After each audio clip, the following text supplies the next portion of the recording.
One of the problems with markets is that they don't trend all the time. We have this vision that markets will be constantly trending. They'll either be trending up or trending down, thereby offering us limitless opportunities to participate in these trends. The problem with this is that it runs into the reality of this congestion. Markets spend a lot of their time going sideways. Often traders have a almost split personality when it comes to congestion. They either fall into the camp of people who believe that they can trade every single perturbation in a period of congestion, or people who simply throw up their hands and wander off in disgust.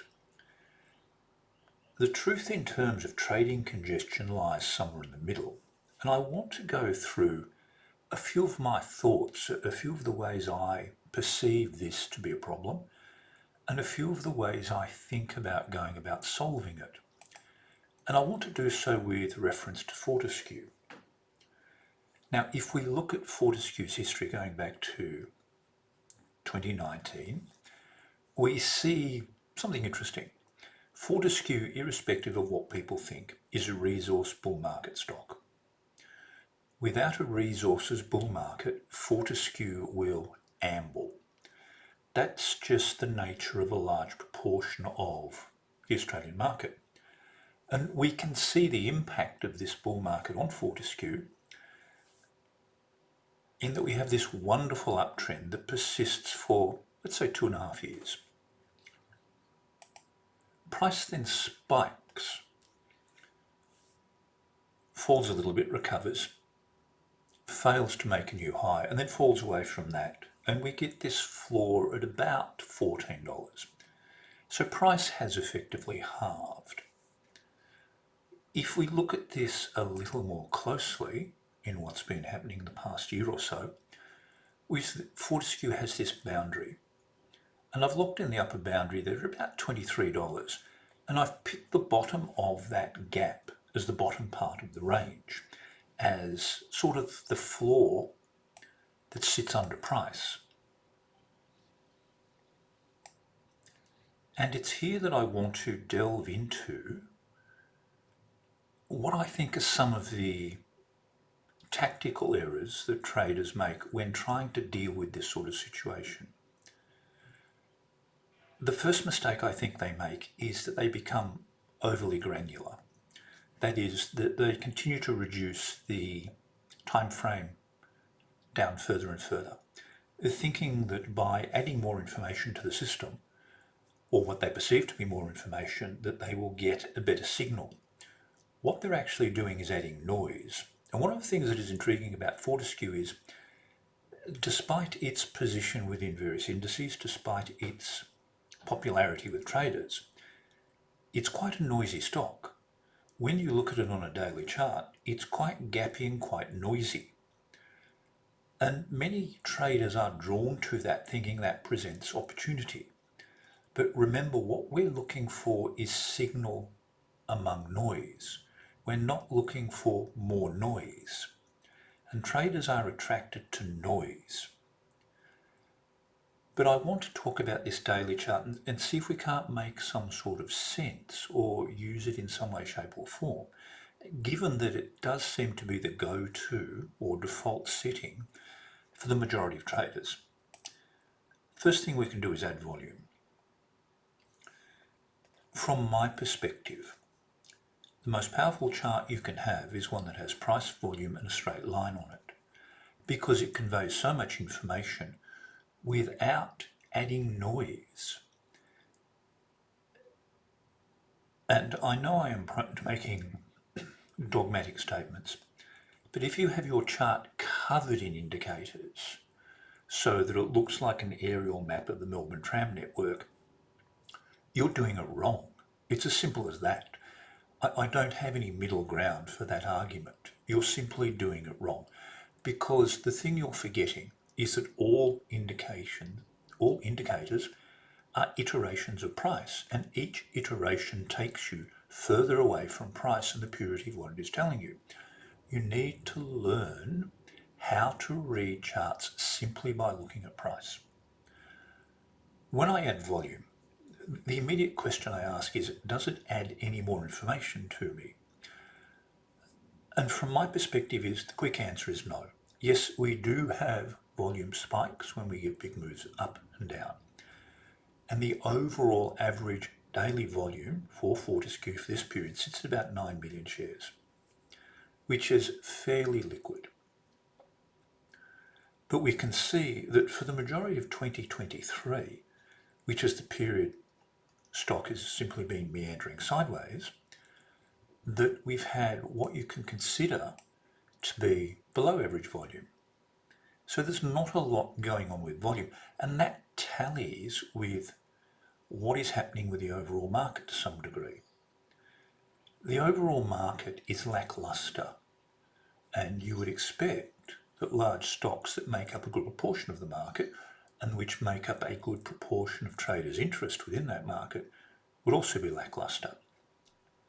But I want to talk about one of the errors that people make when they look at a chart like this. And the error is that they assume that what they will do is get every single move within this boundary of congestion. So they might apply something like zigzag, not realizing that zigzag is actually a live indicator. Its endpoint changes depending upon price action and will continue to change until you get a movement in the opposite direction that actually anchors it. And so they look at something like this, and I've set this to movements of 10% and beyond. And they think, well, I would get all of these, so I would make 10% on all these moves. The problem is that runs smack into the face of how markets actually operate.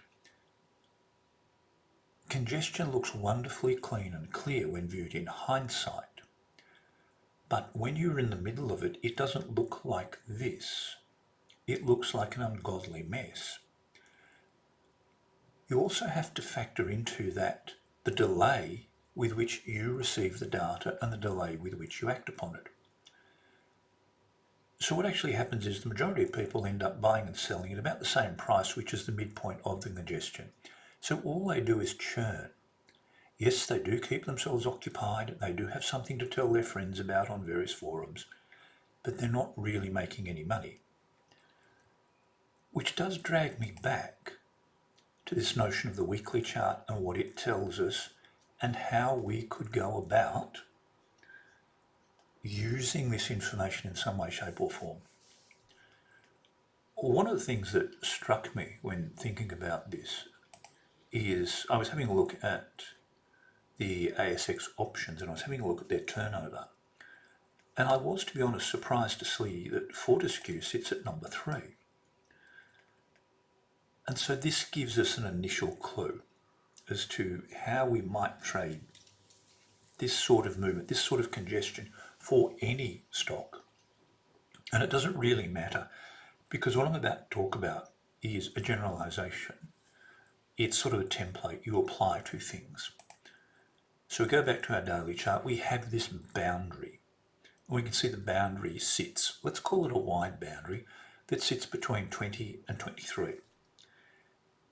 Unfortunately, when options traders see these sorts of boundaries, the first thing they think about is, I will sell options and get free money.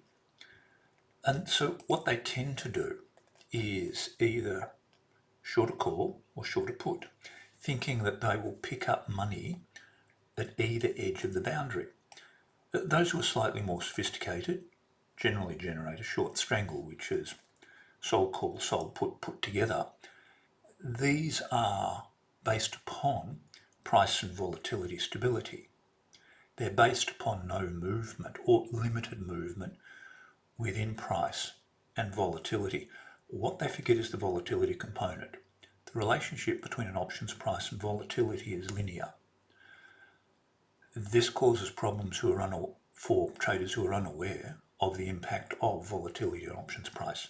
They often get caught. They will look at the price of the underlying and the various metrics that make up the options pricing equation, and they'll say, but price is not moving. Why is my option moving against me? Well, it's because volatility perceptions are moving against you. One of the problems with people who generate these sorts of strategies is that they think that market makers who will sit on the other side of this trade are stupid, and that they don't see the same things you see, but see them quicker and with a much greater degree of sophistication. So a market maker will see a stock that is flat like Fortescue. It will see that at a given point in time, it is probably price and volatility stable. This collapses the price of the option. This means that the price you receive as an option seller is markedly reduced, which means there's much less fat on the bone. And that is problematic. If you're an options writer, you need as much fat as possible. And it's here I want to make a somewhat philosophical point for all traders. Patience is free. Impatience is expensive. And it is this notion that traders can't wait to do something, that they must be doing something. If you are of that ilk, a more appropriate response when you see something like this is to default to simplicity. And I don't want to talk about long call or long put strategies in isolation. All I want you to do is concentrate on the payoff diagram. Many people have conniptions when they see payoff diagrams and think that they represent something sort of mystical. They don't. They simply tell you what the payoff is to you for any movement in an option's price. When you are long an option, you have a limited loss. The loss is limited to the premium you pay for the option. So effectively you have a hard stop under your option. It can't go below zero. So if you pay 25 for an option, your risk is 25. The textbooks will quote that they are theoretically unlimited in their upper boundary of price or their profitability. That's not true, because price cannot go below zero and price cannot move to infinity. But the payoff has this wonderful asymmetry in the correct direction. Short options have an asymmetrical payoff in the incorrect direction for a trader. You stand to lose more than you gain. So if we hark back to Fortescue's glory days of 2019-2020, the most appropriate strategy for this point would be to either be long calls or long the stock, or a combination of the two. It would not be as effective if you were short puts. You are missing out on this fact that the stock has, let's be optimistic and effectively say it's been in excess of what in the old days they used to call a 10-bagger. That is, it has gone up more than tenfold in price. If you were writing puts under this, you would be getting limited premium. Yes, you would be feeling wonderful because you're correct most of the time, but you're not making the most of the opportunities. And that's the issue that we have. How do we make the most of the opportunities that are presented to us? Firstly, we come back to this notion, and that is simply that patience is free. Waiting doesn't cost us anything. Yes, I understand that people will gibber on about opportunity cost and the like, but people often when they speak of opportunity cost don't actually understand what it means. Traders who are patient by and large are very efficient in that they get the majority of moves and they get the majority of that individual move itself. They do so simply because they are capable of sitting and waiting. So that when they see something like this, and they see it in real time as we're seeing it now, they say, well, look, I've got an upper boundary at 23. There's a further boundary at, let's call it 27. The payoff is really not there for being bothered with this. And you could say, well, look, there's a lower boundary at just under 19. You could always go short the stock. Shorting stocks is a very inefficient way to participate in the trading process. And it's inefficient because a stock can't go, well, let me rephrase this. The ASX will not allow a stock on the short sale list to remain on the short sale list if it looks like it's going to zero. It will be removed long before that. So again, you're caught with a limited payoff. And we come back to that philosophical notion that trading is about having an asymmetrical payoff that is skewed in the direction that you want it to be, so that your losses are limited, but your gains are potentially unlimited. And so we're stuck with this notion, when we see a stock like this, yes, we have a range of technologies we could apply. We could become more iterative or granular in our approach to price and just crank price down and undertake some form of options trade. But in reality, the sensible alternative is simply to pass and wait for Fortescue to offer better opportunities, or to find a stock that is in the embryonic stages of replicating what Fortescue did in this run from 2019 to 2021. And the final point I want to make is to reiterate the power of price and volume with a simple straight line combined with patience.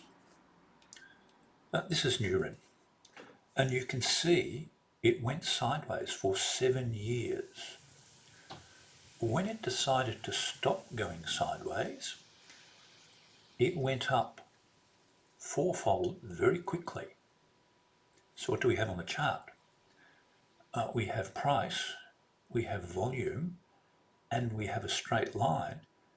And the straight line delineates the point at which we move from being patient and sitting and waiting to the point at which we actually undertake some form of action. And as you can see, the 5-year wait, or the 7-year wait rather, was more than worth it.